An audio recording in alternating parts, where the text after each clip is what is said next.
এবং নির্বাচন কমিশনের প্রতি এবং প্রশাসনের প্রতি আমার আহ্বান, আজকে সারাদিন নিরপেক্ষ সুষ্ঠুভাবে নির্বাচন বাস্তবায়ন করার ক্ষেত্রে তারা যেন বিমাতাসুলভ আচরণ না করে এবং তারা যেন সুষ্ঠু পদক্ষেপ গ্রহণ করে।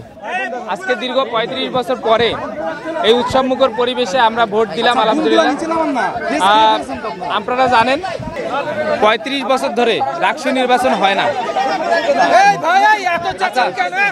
আচ্ছা, যারা মিস যাচ্ছেন আমি আবার বলবো, যারা মিস যাচ্ছেন আরেকবার বলবেন। আচ্ছা, দুইবার বলবে। আসসালামু আলাইকুম। ৩৫ বছর পর আজকে রাষ্ট্র নির্বাচন অনুষ্ঠিত হচ্ছে। আপনারা জানেন ৩৫ বছর ধরে এই রাষ্ট্র নির্বাচনটাকে বন্ধ করে রাখা হয়েছিল, অর্থাৎ ভোটারদের যে আনন্দ, অর্থাৎ রাজশাহী বিশ্ববিদ্যালয়ের শিক্ষার্থীদের যে উৎসবমুখর পরিবেশ, এই পরিবেশটা থেকে বঞ্চিত করে রাখা হয়েছিল। রাজশাহী বিশ্ববিদ্যালয়ের রাকসু বানচালকারী গোষ্ঠী সদা তৎপর ছিল রাকসু বাস্তবায়ন না করার জন্য। আমরা আমাদের জায়গা থেকে এবছর জুলাই বিপ্লবের পর থেকে ছাত্র শিবির শুধু নয়, সকল শিক্ষার্থী মিলে রাকসুর জন্য আন্দোলন করেছি এবং রাকসু অবশেষে আমরা সফল করতে পারতেছি আলহামদুলিল্লাহ। আমরা আজকে সকল শিক্ষার্থীরা, আমি শুধু নয়, সকল শিক্ষার্থীরা ভোট দিয়ে যে আনন্দটা পেয়েছে, এই আনন্দটা আমরা আমাদের জীবনে কখনো পাইনি। আল্লাহ তাআলার রহমতে আমরা আশা করছি আল্লাহ তাআলা আমাদের ভালো ফলাফল দিবে ইনশাআল্লাহ, এবং শিক্ষার্থীরা আমাদেরকে গ্রহণ করবে।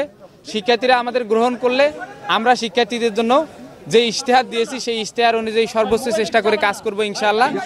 আর অনুভূতির কথা যদি বলেন, এই অনুভূতি সকল শিক্ষার্থীর মতো আমারও অনুভূতি একই, যে আমরা যে অনুভূতি পাচ্ছি এই অনুভূতি আমরা ৩৫ বছর পর পাচ্ছি।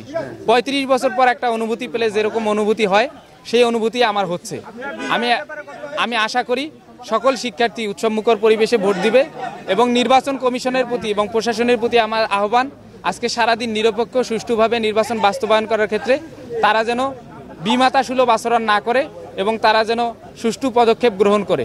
যে কোনো জায়গায় ভোটারদের ভোট দেওয়ার ক্ষেত্রে, লাইনে দাঁড়ানোর ক্ষেত্রে, নির্দিষ্ট সময়ে ভোট নেওয়ার ক্ষেত্রে এবং ফলাফল দেওয়ার ক্ষেত্রে সার্বিক ব্যাপারে নির্বাচন কমিশন যেন সুষ্ঠু ভূমিকা পালন করে। আপনারা দেখবেন ডাকসু, জাকসু, চাকসুতে যেহেতু নির্বাচন অনুষ্ঠিত হয়েছে, সেখানকার ছোট ছোট যে উইকনেসগুলো আছে সেগুলো যাচাই করে এখানে যেন সেই উইকনেসগুলো ধরা না পড়ে, সেগুলো নির্বাচন কমিশন যথেষ্ট ভূমিকা রাখার আহ্বান জানাচ্ছি। জাহিদ ভাই, কোনো অভিযোগ আছে কিনা, কোনো সমস্যা অভিযোগ আছে কিনা? 2 নম্বর আছে বিভিন্ন কারণে আপনারা কি দেখেছেন, সার্বিকভাবে পরিস্থিতি কি আশা করছেন? ভোট কেন্দ্রের অবস্থা আলহামদুলিল্লাহ এখন পর্যন্ত ভালোই দেখছি। এখন পর্যন্ত কোনো অভিযোগ কারো প্রতি দিচ্ছি না, তবে আমরা অবজারভেশনে রাখছি। আমরা কোনো অভিযোগ পেলে সাথে সাথেই নির্বাচন কমিশন হোক, আপনাদেরকে হোক, আমরা অবশ্যই জানাবো। নির্বাচন কমিশন এবং অন্যান্য দল মত সবাই যারা নির্বাচনে অংশগ্রহণ করেছেন সকল প্যানেলকে আমি আহ্বান জানাবো আচরণবিধির প্রতি খেয়াল রেখে এবং নির্বাচনের যে ধারা সেই ধারার প্রতি খেয়াল রেখে সুষ্ঠুভাবে যেন নির্বাচনটা সম্পন্ন করার ক্ষেত্রে আমরা সবাই ভূমিকা রাখি।